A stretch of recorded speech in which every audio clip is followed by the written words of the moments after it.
The Italian referendum is on the 4th of December. After the UK's referendum to leave the EU and the election of Donald Trump, Italy's referendum, which is on constitutional change, is the next test of populism's seemingly unstoppable rise across the Western world.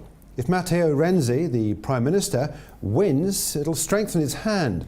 However, the polls are suggesting that he will lose, and if that's the case, he will call an election. This may yet be a local issue, depending on the outcome of that election, but it may embolden the hands of Eurosceptic parties in other countries. But how do you trade the result?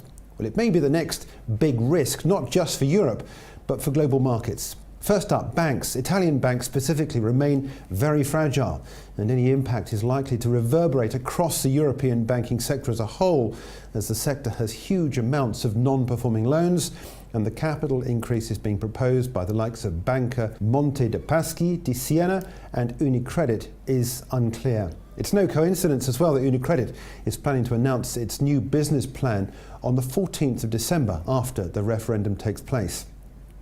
A no vote could be contagious. Watch for an impact on the currency markets. It seems now that it may not take too much of a knock to take the euro-dollar down to parity.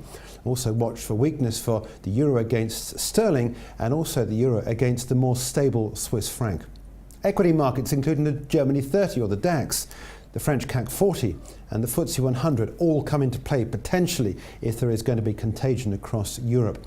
If the subsequent fallout threatens the stability of the Eurozone or its banking system, then it's likely that the contagion could spread into global markets with US and Asian indices also moving. And finally, if there's a wide-ranging fallout, could gold be the safe corner to hide? At the moment, gold seems to be on the way down to just over $1,000 an ounce, but an Italian no vote may see it rebound in short measure.